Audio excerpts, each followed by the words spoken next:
Hello, my name is Imosai Itwa. We're going to talk about premenstrual syndrome and its implication for natural family planning. Premenstrual syndrome, or if you like, PMS, is a combination of physical and emotional symptoms. This diagram basically is showing the common attitudes to PMS. And if you can read the ever elusive definition of PMS, I think some might want to wonder, is she really PMSing? Or is this just an excuse to live about? Is it just an excuse? I suppose the answer to that is, wakey wakey, even baboons have PMS. They are the only animals to experience PMS. It is said that the greater the degree of premenstrual hostility of the female, the sooner a fertile mating could ensue. PMS stimulates the subfertile husband so that pregnancy is more likely in the next cycle.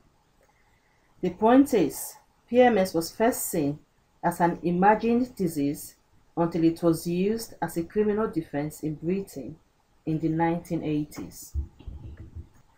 Medicalization of PMS was brought about by women and possibly infused by socialists, to be separated from PMDD, which was actually classed as medical. PMDD will be defined in later slides. PMS is a result of a hypochondriatic culture where a person constantly imagines that she is ill. That was another common attitude. However, after medicalization, we now know that a medical definition of PMS exists as a consistent pattern of emotional and physical symptoms occurring only during the luteal phase of the menstrual cycle that are of sufficient severity to interfere with some aspects of life. A socially constructed disorder? You decide for yourself. Val Pusey, a former instructor or tutor of NFP, defined PMS as a set of symptoms which appear between 1 and 14 days before a woman's period. It disappears a day or two after menstruation begins. Thinking about post-ovulation phase and the number of days couples have to enjoy sexual intercourse, what do you think is the implication for NFP?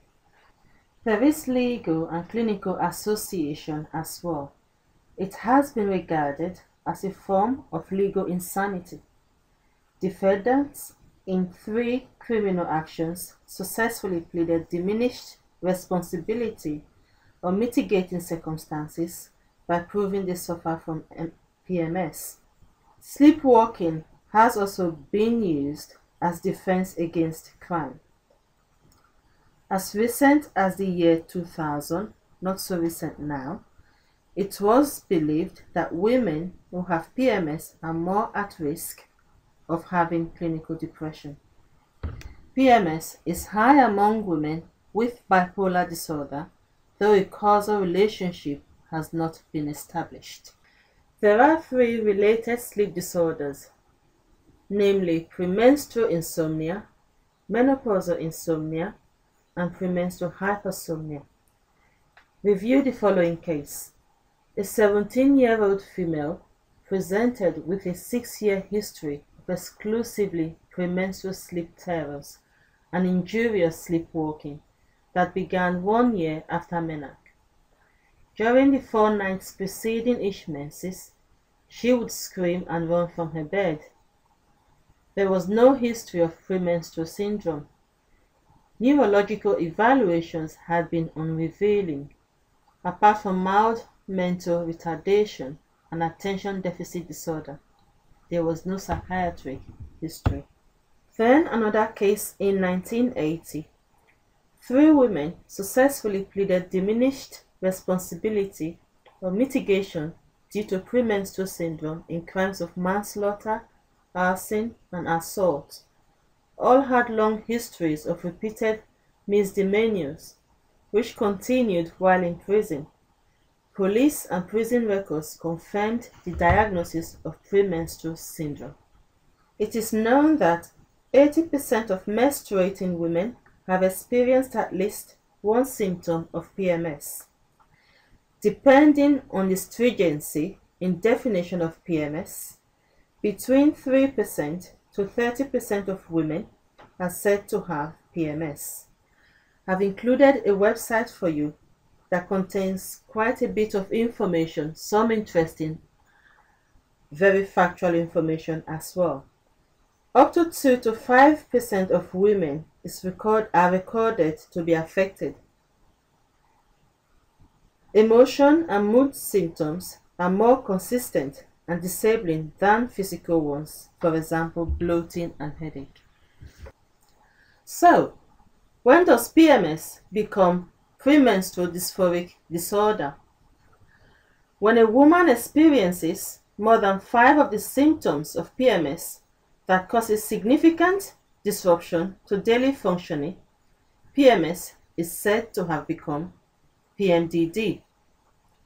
Individuals with the disorder display an abnormal behavioral response to normal levels of estradiol and progesterone. PMDD has been shown to be a disorder of hormone sensitivity. The causes of PMS are not known. However, various risk factors have been implicated, including history of depression, family history, dietary pattern, high caffeine intake, age, and the list goes on. Central nervous system neurotransmitter interactions with sex hormones have also been implicated. It has also been linked to serotonin activity in the brain. Serotonin is a neurotransmitter primarily found in the gastrointestinal tract, platelets, and in the central nervous system of animals and humans, and contributes to feelings of well-being and happiness. So it is no wonder that we have the symptoms of PMS as we know them. There has also been an association with hormonal imbalance. Concordance rate in twins is 2 times higher among identical twins compared with fraternal twins. Concordance rate is 2 times higher in monozygotic twins compared to dizygotic twins. Gene analysis shows PMDD as a heritable mood disorder. However, one must note that the contribution of any gene would likely be very small, so results should be treated with caution, especially as the sample size used in this study was small. One known fact is that women who are premenstrual are often hypoglycemic. The symptoms of hypoglycemia include, but are not limited to, exhaustion, depression, insomnia, and so many others. Marry these with the symptoms of PMS on the next slide. The study by Harbottle and Schoenfelder found that there was an inverse correlation between the incidence of depression and consumption of fish. There was also a relationship with low plasma and red cell folate and vitamin B12 levels in patients with depression. These nutrients are important for the synthesis of dopamine and noradrenaline. Depression in humans may also be associated with low levels of zinc. Zinc is a vital trace element and plays an important role in many biochemical processes.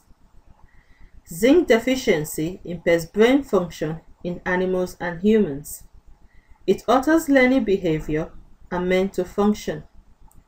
Alterations in zinc may contribute to mood disorders. Several dietary advice have been given. The list I'm about to go through is not meant to be prescriptive, but for you to know what information is available regarding PMS and dealing with its implications. It has been advised that avoiding sugar and junk food is key. Eating grains have also been advised. Why not foods high in simple sugars, you might wonder. This is simply because you need to slowly release energy. No one needs a high and low, creating confusion and erratic behaviors. Also remember hypoglycemia. When blood sugar is very high, insulin is released to mop up the sugar in order to bring blood levels to normal. Yes, avoiding sugar is difficult considering our modern diet. Other foods to be eaten that have been recommended are vegetables, snacks such as nuts, eggs, wholemeal crackers, and oils, olive oil and sesame oil. On Sunday, 27th of February, 2 years ago, 2011, Google listed 10 foods that women should eat, and oat was listed as one that can help prevent PMS and mood swings. Spinach was another that was listed amongst the 10 important foods. Spinach is rich in many different vitamins and minerals, but one thing that makes it great for women is its high content of magnesium. Suggested eating patterns include eating within 30 minutes to 60 minutes of waking, eating regularly, for example within every 3 hours, 3 main meals a day and something lasting at night. This is simply because you do not want to go more than 8 hours without food to help keep your sugar levels steady. The following is a case study of someone who suffered from PMS. For 2 weeks every month, Sue Scarlett used to become what she calls a raging monster. Why? Because she had PMDD, whose symptoms included weeping, severe irrational behavior, suicidal contemplations, and anger. Several solutions were suggested, including estrogen patches and progesterone tablets, but these made her symptoms worse. The result was, in her own words, I nearly committed suicide. I became such a raging monster. Finally, eating carbohydrates every 2.5 hours helped balance her moods and increase her serotonin production. Vitamin B12 was also a great help in keeping her nervous system balanced. Fatigue can be a symptom of low potassium, so the dietary advice here is to eat foods rich in potassium. Potassium is a salt necessary for the body's cells to function. Examples of foods rich in potassium include grains, nuts, fresh vegetables, and fruits. The aim is to obtain all necessary vitamins and minerals in diet. Several treatments have been recommended. Some of these include cognitive behavioral therapy, or something you might want to call talk therapy, progesterone and estrogen patches, selective serotonin reuptake inhibitors, primrose, ginseng, and royal jelly. The purpose of primrose is to provide fatty acids. Normally, the body creates its own gamma-linoleic acid from foods such as liver and fish oil. But these can be affected by factors such as stress, alcohol, and foods rich in saturated fats. The body uses GLA to make prostaglandins, which aid the functioning of involuntary muscles such as the heart and lungs. Ginseng is sometimes described as an adaptogen. That is to say, it helps the body to become more effective against stress, and it increases mental ability and prolongs life. Whether this is fact or myth has been debated. Royal jelly on its own acts as a tonic, providing a natural source of vitamin B, C, and E, and amino acids, enzymes, acetylcholine, and others. It is produced by worker bees. Other remedies that have been encouraged is sleep remedies, i.e., eating something that helps you to sleep and helps you to relax. The list I have given is not meant to be prescriptive, since what helps one person to relax might be different from what helps the other person to relax. Another remedy encouraged is good work. In a worst case scenario, surgery. I thought it might be a good idea to end this lecture giving an example where the worst case scenario was the case. The case to be discussed in the next few seconds to minutes was on BBC News in December 2007. Anne was a student nurse from Staffordshire and had her ovaries removed at the age of 38. Why? Anne suffered agonizing premenstrual stress which affected every aspect of her life. 2 weeks before her period started, Anne said she would have severe PMS, often starting with a stomach pain when she ovulated. This was followed by mood swings. She would become irrationally angry, frustrated, and cry for no reason. She also suffered from bulimia and migraine. In her own words, I had severe cramps and wanted to eat all the time to get relief. I would be tired and forgetful. Little things would be out of proportion. Her abdomen would become bloated and she suffered headache, nervous tension, tender breast, sleeping problems, stomach cramps, leg pains, and memory loss.